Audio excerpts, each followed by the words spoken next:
सच कहती दुनिया मोहन को मोहन है बहुत बड़े छलिया। सच कहती दुनिया मोहन को मोहन है बहुत बड़े छलिया। नमस्कार दोस्तों, मैं कविता अपने यूट्यूब चैनल कविता की रचना में आप लोगों को फिर एक बार से स्वागत करती हूँ। और आज मैं आप लोगों के लिए लेकर आई हूँ सुदामा कृष्ण की मित्रता का तीसरा भाग। और इसे मैंने 3 भागों में लिखा हुआ था क्योंकि वीडियो बहुत लंबी हो जाती, इसलिए मैंने इसे थोड़ा थोड़ा करके आप लोगों के सामने पेश किया।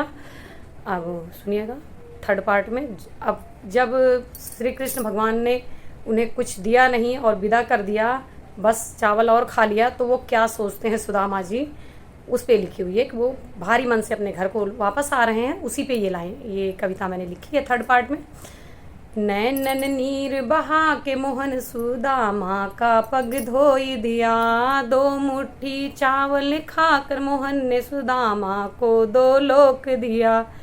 ये चीज़ सिर्फ भगवान जानते हैं कि उनको 2 लोक का मालिक बना दिया, लेकिन इस चीज़ को सुदामा को नहीं पता है कि इन्होंने मुझे क्या दे दिया।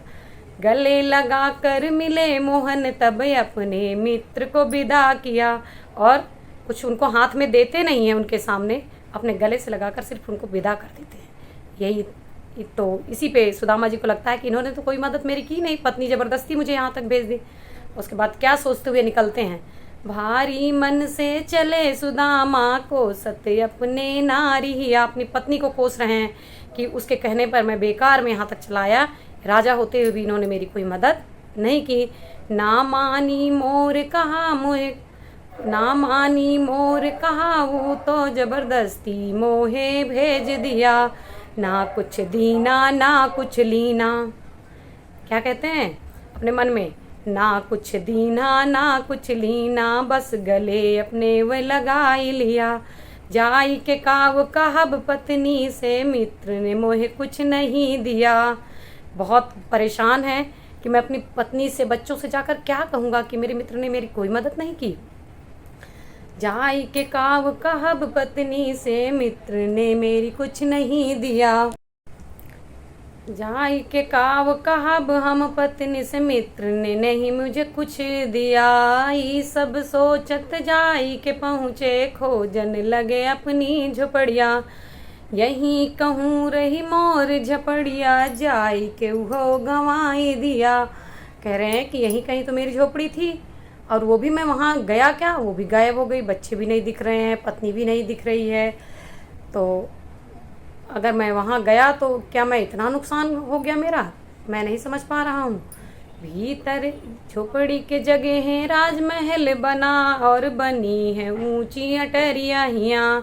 भीतर से पत्नी निकली जब सजी धजी जैसे महारानियाँ। इतने में उनकी पत्नी भीतर से निकलती है और कैसे सजी हुई है, सजी धजी जैसे महारानी दिख रही है। ये सब देख के चकित भये, आंसू भर गए उनकी अखियाँ। ये देखते ही समझ गए कि छलिया ने मुझे छल लिया, फिर से मेरे साथ छल किया, और मैं नहीं समझ पाया उन मोहन की माया को। ये सब देख के चकित भये, आंसू भर गए उनकी अखियाँ। मित्र ही मित्र के काम आवत हैं, कबहू न किया कपट से चोर, कबहू न किया मित्र से चोरिया। बचपन से ही नटखट था, आज भी मुझको फिर से छल लिया।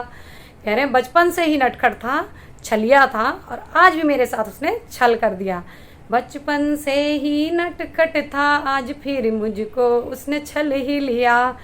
सच कहती दुनिया मोहन को मोहन है बहुत बड़े छलिया।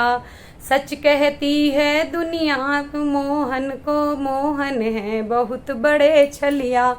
धन्यवाद। और अब सुदामा जी अपने पत्नी बच्चों के साथ अपने घर में, अपने राजमहल में रहेंगे। ये कविता मैंने यहीं तक लिखी थी। आप हमारे वीडियोज़ को लाइक करिए, चैनल को सब्सक्राइब करिए और सपोर्ट करिए। धन्यवाद।